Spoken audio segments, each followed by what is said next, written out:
அஸ்ஸலாமு அலைக்கும் வரஹ்மத்துல்லாஹி வபரகாத்துஹு. அல்ஹம்துலில்லாஹி ரப்பில் ஆலமீன். வஸ்ஸலாத்து வஸ்ஸலாமு அலா ரசூலில்லாஹி வ ஆலிஹி வ ஸஹ்பிஹி அஜ்மஈன். வமன் தபிஅஹு வ தாஅஹு பித்தீன் இலா யௌமித்தீன். பெருமதிப்பிற்கும் மரியாதைக்கும் உரிய எல்லாம் வல்ல அல்லாஹ்வின் நல்லடியார்களே, அல்லாஹுடைய பேரருளால் ஃபஜருடைய தொழுகையை ஜமாத்தோடு நிறைவேற்றிவிட்டு அல்லாஹுடைய ஆலயத்தில் நாம் அனைவரும் ஒன்று திரண்டு இருக்கிறோம். இந்த தருணத்தில் நபிகள் நாயகம் ஸல்லல்லாஹு அலைஹி வஸல்லம் அவர்கள் பாவத்தினுடைய சூழ்நிலைகளை, பாவத்தினுடைய தன்மையை குறித்து மனித குலத்திற்கு விளக்கம் தரும் பொழுது அதை பகிரங்கப்படுத்தி செய்யக்கூடிய காரியத்தை நபி அவர்கள் நமக்கு தடுத்திருக்கிறார்கள். சஹீஹ் முஸ்லிமிலே பதிவு செய்யப்பட்டிருக்கிற ஆதாரபூர்வமான நபிமொழி, நபிகள் நாயகம் ஸல்லல்லாஹு அலைஹி வஸல்லம் அவர்கள் சொல்லுகிறார்கள், குல்லு உம்மத்தி மஆஃபாத் இல்லல் முஹாஜிரீன், குல்லு உம்மத்தி மஆஃபாத் இல்லல் முஜாஹிரீன். நபிகள் நாயகம் ஸல்லல்லாஹு அலைஹி வஸல்லம் அவர்கள் சொன்னார்கள், என் சமுதாயத்தில் இருக்கிற எல்லா மக்களுடைய பாவமும் மன்னிக்கப்படும், பாவத்தை பகிரங்கப்படுத்தக்கூடிய நபர்களை தவிர. யார் தங்களுடைய பாவங்களை பகிரங்கப்படுத்தி செய்கிறார்களோ, அல்லது செய்த பாவத்தை யார் வெளிப்படையாக மக்கள் மத்தியில் வந்து சொல்லுகிறார்களோ, இவர்களுடைய பாவத்தை தவிர பாக்கியுள்ள அனைத்து நபர்களுடைய பாவத்தையும் அல்லாஹ் மன்னிக்கிறான் என்று அல்லாஹுடைய தூதர் அவர்கள் சொன்னார்கள். சொல்லிவிட்டு ரசூல்லா இது குறித்து விளக்கமாக டீட்டெயிலாக ரசூல்லா சொல்றாங்க, ஒரு அடியான் இரவில் பாவம் செய்கிறான், அதை அல்லாஹ் யாருக்கும் தெரியாமல் மறைத்து விடுகிறான். ஒரு அடியான் ஒரு சூழ்நிலையில் ஒரு வேளையில் பாவம் செய்கிறான், இறைவன் தான் அந்த மனிதனுடைய தவறை பிற மனிதனுக்கோ பிற உலகத்தில் யாருக்கும் தெரியாமல் அல்லாஹ் தடுத்து வருகிறான். ஆனால் இவனோ மறுநாள் காலை பொழுதை அடைந்த பிறகு சில மக்களை அழைத்து சொல்கிறான், நான் அமில்து கதா வ கதா, நான் இப்படியான காரியங்களை எல்லாம் நேற்றைய தினத்தில் நான் செய்தேன் என்று எவன் அதை பகிரங்கப்படுத்துகிறானோ அப்படிப்பட்டவனுடைய பாவத்தை அல்லாஹ் மன்னிப்பது கிடையாது என்று அல்லாஹுடைய தூதர் அவர்கள் சொன்னார்கள். இப்போ இது எதனால ரசூலை இப்படி ஒரு வார்த்தையை சொன்னாங்க? பாவம் செய்யக்கூடிய எல்லோருக்கும் பாவ மன்னிப்பு வழங்கப்படும், யார் திருந்தவில்லையோ அவர்களுக்கு மன்னிப்பு வழங்கப்படாது என்றால் அது அதனுடைய சூழ்நிலையை நம்ம புரிந்து கொள்வோம். அல்லது பாவம் செய்யக்கூடிய எல்லாருக்கும் மன்னிப்பு வழங்கப்படும், மன்னிப்பு கேட்காதவர்களுக்கு நாம் மன்னிப்பை வழங்க மாட்டோம் என்று அல்லாஹ் சொன்னால் அதில் ஒரு சூழ்நிலை இருக்கும். ஆனால் இங்கே அல்லாஹ் என்ன சொல்றான் அப்படின்னா, எல்லாரையும் மன்னிச்சிருவேன் வெளிப்படுத்தக்கூடியவனை தவிர என்று அல்லாஹ் சொல்வதில் இருந்து இந்த பாவம் செய்த ஒரு அடியான் தனது பாவத்தை பகிரங்கப்படுத்தக்கூடாது என்பதை மார்க்கம் நமக்கு சொல்லித் தருகிறது. நீங்கள் பார்க்கலாம், அதிகமான மக்கள் பல சூழ்நிலைகளினால் பாவங்களை வெளிப்படுத்தக்கூடியவர்கள் உண்டு. சில மக்களை நீங்கள் பாருங்கள், அதை பெருமைப்பட வெளியே பேசிக் கொள்வார்கள். நான் எல்லாம் இந்த காரியத்தை எத்தனை பல ஆண்டுகள் செய்திருக்கிறேன் தெரியுமா என்று அமல்களை பற்றி பெருமிதத்தோடு பேசுவதை போன்று பாவங்களை குறித்து பேசுவார்கள். சினிமாவை பற்றி பேசுவார்கள், மதுவை குறித்து பேசுவார்கள், தான் செய்த விபச்சாரத்தை குறித்து பேசுவார்கள், தான் வாங்கிய வட்டியை குறித்து பேசுவார்கள், திருட்டை குறித்து பேசுவார்கள். இப்படி ஒரு காலத்தில் நாங்கள் இன்னென்ன தவறுகளை எல்லாம் செய்திருக்கிறோம் என்று அதை பகிரங்கப்படுத்தி பெருமைப்பட பேசுவார்களே, இவர்களுடைய பாவத்தை அல்லாஹ் மன்னிக்க மாட்டான் என்ற அது அளவிலும் அல்லாஹுடைய தூதர் அவர்கள் சொல்கிறார்கள். அதுல என்ன பெருமை இருக்கு? அதை சொல்லுவதன் மூலமாக நமக்கு என்ன பயன் இருக்கிறது? ரசூலுல்லாஹ்வுடைய காலத்தில் சஹாபாக்கள் எல்லாம், ஒரு சில சஹாபாக்களை தவிர பாக்கி உள்ளவர்களில் பெரும்பான்மையானவர்கள் இஸ்லாத்திற்கு முன்பு அந்த அறியாமை காலத்தில் அவர்கள் ஏராளமான பாவத்தில் ஈடுபட்டார்கள். சில நபித்தோழர்களை தான் நீங்க பார்க்கலாம், அவங்க அறியாமை காலத்திலும் நல்லவர்களாக இருந்தவர்கள். அபூபக்கர் ரதியல்லானவர்கள், உமர் ரதியல்லானவர்கள், அப்துர் ரஹ்மான் பின் அவுஃப் ரதியல்லானவர்கள் போன்ற ஒரு சில நபித்தோழர்கள் இஸ்லாத்திற்கு முன்பும் நல்லவர்கள், இஸ்லாத்தை ஏற்ற பிறகும் அவர்கள் நல்லவர்களாக இருந்தார்கள். ஆனால் பெரும்பான்மையான நபித்தோழர்களை நீங்கள் பார்க்கலாம், இஸ்லாத்திற்கு முன்பு அவர்கள் பல தவறுகளை, தீமைகளை, குற்றக்குறைகளை, மது அருந்துவது, கொலை செய்வது, இன்ன பிற பாவங்களிலெல்லாம் ஈடுபட்டவர்கள் இஸ்லாத்தை ஏற்ற பிறகு தங்களை கட்டுப்படுத்தி சுய ஒழுக்கத்திற்குள் வந்தார்கள். ஆனால் இங்கே பார்க்கலாம், எந்த நபித்தோழருமே தங்களுடைய அறியாமை கால தவறை வெளிப்படுத்தி அவர்கள் பேசியிருக்க மாட்டாங்க. என்ன காரணம்? இது நம்மீது இருக்கக்கூடிய ஒரு நல்ல ஒரு எதிர்பார்ப்பை, ஒரு பார்வையை அது மங்க வைத்து அதை நாசமாக்கிவிடும். யார் மத்தியில் நாம் கண்ணியமாக வாழ வேண்டும் என்று இஸ்லாம் சொல்லுகிறதோ அத்தகைய மனிதர்கள் முன்னால் நம்முடைய கண்ணியத்தை இழக்க வேண்டிய சூழ்நிலைக்கு நாம் ஆளாக்கப்படுவோம். இன்னும் ஒரு சில பேர் பாவத்தை வெளிப்படுத்துவார்கள், தங்களை தாங்களே குற்ற உணர்வின் காரணமாக நான் அந்த காலத்தில் அப்படி தவறு பண்ணிட்டேன், அதுக்கு என்ன தீர்வுனே தெரியல அப்படின்னு சொல்லி தங்களுடைய தவறுகளை வெளிப்படுத்தக்கூடிய இடத்துல பல பேர் இருப்பாங்க. இன்ன பாவத்தை வட்டி வாங்கிட்டேன், அல்லது ஒரு சில பேர் விபச்சாரம் செய்து விட்டேன், இன்ன தவறை செய்து விட்டேன் என்று பகிரங்கப்படுத்தக்கூடிய இடத்திலும் சில மக்கள் இருக்கிறார்கள். அதையும் தாண்டி ஒரு சில மக்கள் என்ன செய்வார்கள் என்றால், பிறருக்கு பாடம் நடத்துவதற்காக, பிறருக்கு படிப்பனையை உணர வைப்பதற்காக தங்கள் தவறுகளை சொல்வார்கள். சில பேர்லாம் நீங்க பார்க்கலாம், உங்க வயசுலலாம் நான் எவ்வளவு அட்டூழியம் பண்ணியிருக்கிறேன் தெரியுமா, எவ்வளவு அட்டகாசம் பண்ணியிருக்க தெரியுமா, இன்னைக்கு எல்லாம் எனக்கு நேர்வழி கொடுத்திருக்கிறான் அப்படின்னு சொல்லி தங்களுடைய அறியாமை காலத்தில் தாங்கள் செய்த தவறுகளை எல்லாம் நினைவுபடுத்தி இவரை குறித்து அந்த நபர் நல்ல எண்ணத்தில் இருந்திருப்பார், வாயை இவ்வளவு பண்ணியிருக்காரு போல, பட் நம்ம பண்றதுலாம் ஒரு தப்பு கிடையாது, நீங்க 40 வயசு வரைக்கும் இப்படிதான் இருந்திருக்கீங்களா, இப்பதான் மாறி இருக்கீங்களா, அப்ப நான் 20ல 25ல நான் இப்படி கெட்டவனாக இருப்பது என்ன கிடையாது, அது ஒன்றும் ஒரு பெரிய பிழை கிடையாது என்று தவறான ஒரு பின்பத்தை சிலருக்கு உணர்த்துவதாகவும் அது வழிவகை செய்யும். அதனால் அல்லாஹ்வுடைய தூதர் அவர்கள் சொல்லித் தருகிறார்கள், எந்த காரணத்தை கொண்டும் நீங்கள் உங்கள் தவறை, உங்கள் பாவத்தை நீங்கள் பகிரங்கப்படுத்தி விடாதீர்கள், வெளியே சொல்லாதீங்க. சில சூழ்நிலைகளுக்கு மட்டும்தான் இஸ்லாம் அதற்கு அனுமதி தருகிறது. முதல் காரணம் என்ன தெரியுமா, மனிதனுக்கு மனிதன் நீங்கள் ஏதாவது பாவத்தை, துரோகத்தை செய்திருப்பீர்கள், அதை நீங்கள் வெளிப்படுத்தணும்.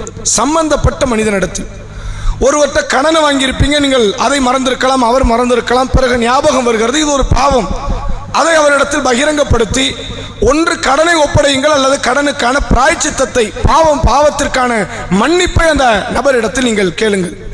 யாரிடத்திலாவது திருடி இருக்கலாம், ஏமாற்றி இருக்கலாம், அவதூறு பேசி இருக்கலாம், குறை சொல்லி இருக்கலாம், புறம் பேசி இருக்கலாம். இப்போ இதை சம்பந்தப்பட்ட நபரிடத்தில் உங்களை பற்றி நான் இப்படிலாம் தப்பாக வெளியே பேசியிருக்கிறேன், ஒரு நேரம் அப்படி நடந்துச்சு, ஒரு அறியாமையில் அந்த தப்பை பண்ணிட்டேன், என மறுமையில நீங்கள் குற்றம் பிடிச்சிடாதீங்க என்று அந்த நபரிடத்தில் நீங்கள் மன்னிப்பு தேடுங்கள் என்று நபி அவர்கள் கட்டளையிடுகிறார்கள். நபி அவர்கள் சொன்னார்கள், எந்த விதமான தங்கமோ வெள்ளியோ பொற்காசுகளோ வெள்ளிக்காசுகளோ பயனளிக்காத அந்த நாளை அடைவதற்கு முன்பு உலகத்தில் நீங்கள் செய்த பாவமானதை ஹலாலாக்கி கொள்ளுங்கள். நாங்கள் சொல்ல, பாவம் எப்படி ஹலாலாகும், பாவம் ஹராமா தானே இருக்கும்.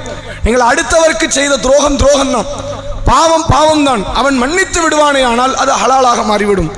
அந்த மறுமை நாளை அடைவதற்கு முன்பு நீங்கள் மன்னிப்பை தேடிக்கொள்ளுங்கள் என்று நபி அவர்கள் சொல்லிவிட்டு, அந்த நாளை நீங்கள் அடைவீர்களே ஆனால் அங்கு எந்த விதமான பொற்காசுகளோ வெள்ளிக்காசுகளோ பயனளிக்காத அந்த நாளில் உங்களிடத்திலிருந்து நன்மைகள் பறிக்கப்படும், உங்களுக்கு அவருடைய தீமைகள் சாட்டப்படும் என்று அல்லாஹ்வுடைய தூதர் அவர்கள் எச்சரிக்கை செய்திருக்கிறார்கள். அப்ப எந்த இடத்துல பாவத்தை வெளிப்படுத்தலாம், நான் யாருக்காவது ஏதாவது துரோகம் செய்வேனே ஆனால், செய்திருப்பேனே ஆனால் அதை பகிரங்கப்படுத்தி இப்ப என்னை மன்னிச்சிரு, நான் தான் அந்த தப்பு பண்ணிட்டேன், யாருக்கு தெரியாது, உனக்கு கூட தெரியாது, அதை நான் உன்கிட்ட பகிரங்கமா மன்னிப்பு கேட்கிறேன், இது அவனுடைய கோபத்தை ஆசுவாசப்படுத்துவதற்கு ஒரு வழிவகை செய்யும். ரசூலுல்லாஹ் இதை காட்டி தராங்க.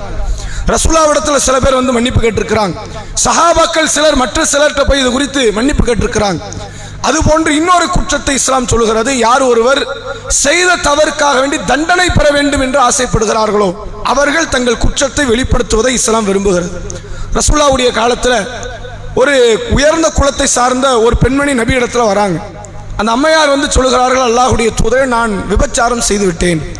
ரசூலுல்லாஹ் சொல்றாங்க, இல்லம்மா நீ அப்படிப்பட்ட பெண் கிடையாது, நம்ம பார்த்த வரைக்கும் எப்படி நீ ஒழுக்கமுள்ள பெண், நீ அந்த தவறு செஞ்சிருக்க மாட்ட, நீ எதையோ நினைச்சிட்டு விபச்சாரம் நினைக்கிற, விபச்சாரம் அப்படின்னா அது வேற, நீ யாரையாவது தப்பா பார்த்திருக்கலாம், ஒரு தனிமையில இருந்திருக்கலாம், அது பாவம் தான், தண்டனை பெறுகிற அளவுக்கு ஒரு பாவம் கிடையாது, நீ அல்லாஹ்ட்ட தௌபா தேடிட்டு போ அப்படின்னு ரசூலுல்லாஹ் விரட்டி விடுறாங்க. அந்த அம்மையார் சொல்றாங்க, இல்ல அல்லாஹ்வின் தூதரே, உண்மையில் விபச்சாரம் நடந்தது, மாயிசை விரட்டிய மாதிரி என்ன விரட்டாதீங்க நீங்க அப்படிங்கிறாங்க. அந்த அம்மா சொல்றாங்க, உண்மையில் உடல் உறவு நடந்தது, அதற்கு சான்று என்ன, என் வயிற்றில் வளரக்கூடிய கருதான் சான்று என்று நபி அவர்களிடத்தில் சொல்றாங்க. அவர் ரசூலுல்லாஹ் உணர்றாங்க, இது விபச்சாரத்தை தவிர வேறு எதுவும் கிடையாது, சும்மா பார்க்கறதுனால, தனிமையில பேசுறதுனால, அல்லது குலைந்து பேசுவதனால எல்லாம் புள்ள வராது, புள்ள வருது அப்படின்னா அது விபச்சாரம் தான். ரசூலுல்லாஹ் சொல்றாங்க, அந்த பெண்ணிடத்தில் பிள்ளையை பெற்றுட்டு வா, பிள்ளைக்கு பால் குடியை மறக்க வைத்து விட்டு வா என்று சொல்லி நபி அவர்கள் அந்த அம்மையாருக்கு, அந்த சஹாபிய பெண்மணிக்கு தண்டனையை வழங்கி அந்த பெண்ணை சொர்க்க பெண்ணுக்கு நிகராக நபி அவர்கள் சொல்லுகிறார்கள் என்ற செய்தியை பார்க்க முடிகிறது. அப்ப தண்டனை பெறுவதற்காக வேண்டி ஒருவர் பாவத்தை ஒப்புக்கொள்வாரே ஆனால் அதையும் இஸ்லாம் வரவேற்கிறது. இதை இரண்டையும் தவிர்த்து எனக்கு இதன் மூலமா தண்டனை கிடைக்க போறதும் கிடையாது, இதன் மூலமாக பிறருக்கு நான் இழைத்த உரிமைகளை மீட்டு கொடுக்க போறதும் கிடையாது. அவர் ரெண்டுமே கிடைக்காத போது எந்த பாவத்தையும் யாரிடத்தையும் நீங்கள் பகிரங்கப்படுத்தாதீர்கள். பல நேரங்களில் பல இஸ்லாமிய பெண்களாக இருந்தாலும் ஆண்களாக இருந்தாலும் மௌலவிமார்கள்ட்ட வந்துலாம் தங்களுடைய தவறுகளை எல்லாம், குற்றக்குறைகளை எல்லாம் பேசுவார்கள். பல பேர் பல நபர்களை நம்பகமானவர் என்று நினைத்து தங்கள் ரகசியங்களை உடைப்பாங்க. ஆனால் அந்த ரகசியம் உடைப்பது என்னவோ மாறிடும், அது அவர்களுக்கு பெரும் குந்தகத்தை விளைவிக்கக்கூடிய, பாதிப்பை விளைவிக்கக்கூடிய ஒரு இடத்தில் மாறிவிடும். அதனால தான் ரசூலா கெட்ட கனவு நல்ல கனவு கூட ஒரு விளக்கம் சொல்கிறார்கள். நல்ல கனவை கண்டால் உங்கள் நேசத்திற்குரியவருக்கு மட்டும் நீங்கள் சொல்லுங்கள், ஏன் உங்களுக்கு சூழ்ச்சியை தந்து விடுவார்கள். யூசுப் நபி ஒரு நல்ல கனவை கண்டார்.